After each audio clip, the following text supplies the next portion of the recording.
મધમાખી ઉછેર કુદરતી ખેતીનો એક મહત્વપૂર્ણ ભાગ છે, જેના લીધે વડોદરા શહેરના યુવાન દ્વારા મધમાખી ઉછેરની શરૂઆત વર્ષ 2018થી કરવામાં આવી.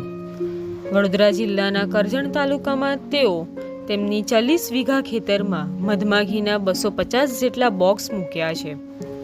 શરૂઆતમાં તેમણે મેલિફેરા અને બાદમાં ટ્રિગોના મધમાખીની જાતિઓ નો ઉછેર કર્યો, પરંતુ ત્યારબાદ હવે એપિસ સેરેના ઇન્ડિકા એક ભારતીય મધમાખીની જાતિનો પ્રયાસ કરી રહ્યા છે, જે લગભગ 30થી 35% અપેક્ષા રાખે છે કે દિવાળી સુધીમાં મધ ઉત્પાદનમાં વધારો આપી શકે તેમ છે.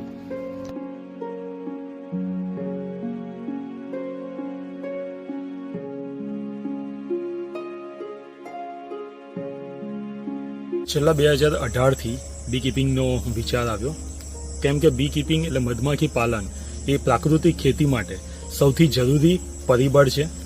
અને તે જાણીને 2018માં એવો વિચાર કર્યો કે બી કીપિંગ એટલે ભવિષ્યમાં સારો એવો પરાગનયન માટેનો મોટો બિઝનેસ બની શકે તેમ છે. કારણ કે આજે નહીં તો ગમે ત્યારે પ્રાકૃતિક ખેતી વગર ખેડૂતોનો ઉદ્ધાર પોસિબલ નથી, જેથી કરીને મધમાખી અને અળસિયા બેની મેજોરિટીમાં મોટા પાયા પર પ્રમાણમાં જરૂરિયાત રહેવાની જ છે. તેથી કરીને બે બિઝનેસમાંથી મેં મધમાખીનો બિઝનેસ પસંદ કરેલ છે. કે આ જે ફાર્મ છે એ ઓઇલ પામનું ફાર્મ છે. ઓઇલ પામમાં સૌથી મોટો ખેડૂતોનો પ્રશ્ન એ જ રહેલ છે કે પરાગનયન કે પોલિનેશન્સ થતું નથી, અને થાય છે તો બી વેલ્સ છોડવા પડે છે. જે બી વેલ્સ ફ્રૂટિંગ પોલિનેશન્સ તો કરી આપે છે, પણ એ એક ઝાડ પૂરતું સીમિત રહી જાય છે, કારણ કે બી વેલ્સ એક ઝાડ પરથી બીજા ઝાડ ઉપર જઈ શકતા નથી.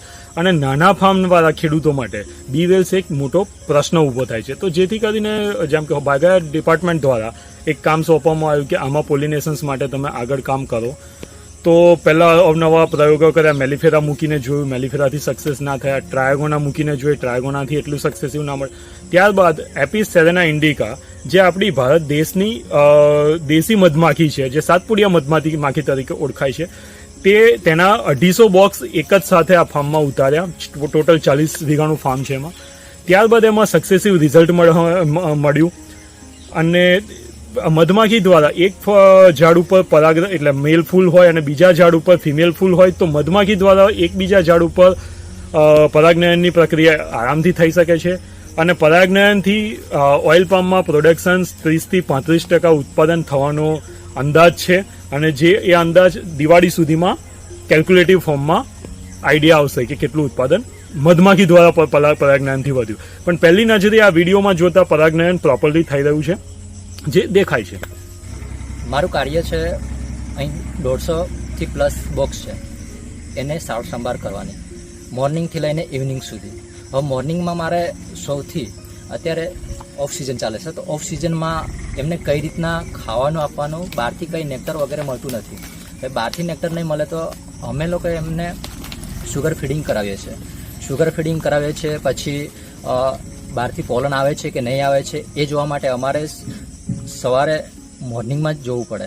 બહારથી જો સારું એવું પ્રમાણમાં પોલન આવતું હોય તો એમાં પાછી બોક્સને ખોલીને જોવું પડે છે. બોક્સમાં કેટલા પ્રમાણમાં માખી છે, કેટલા પ્રમાણમાં એગલિંગ છે, પ્યુપા છે, બ્રૂડ છે.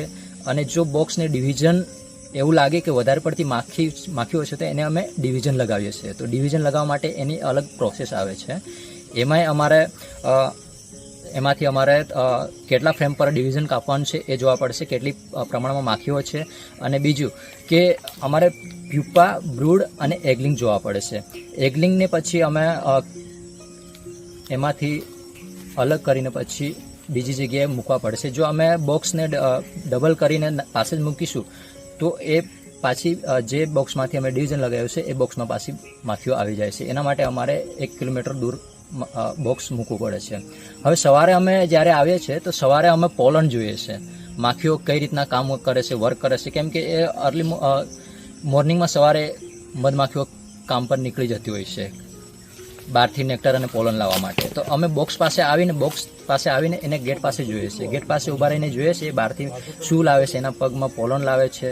અને અમારે નેક્ટર ચેક કરવું હોય તો નેક્ટર બહારથી કેટલા પ્રમાણમાં આવે છે એના માટે અમારે ફ્રેમને કાઢીને પછી એને ઉલટી કરવા પડે. જો એમાંથી પાણી જેવું પડે તો સમજી જવાનું કે બહારથી એમને નેક્ટર બી આવે છે.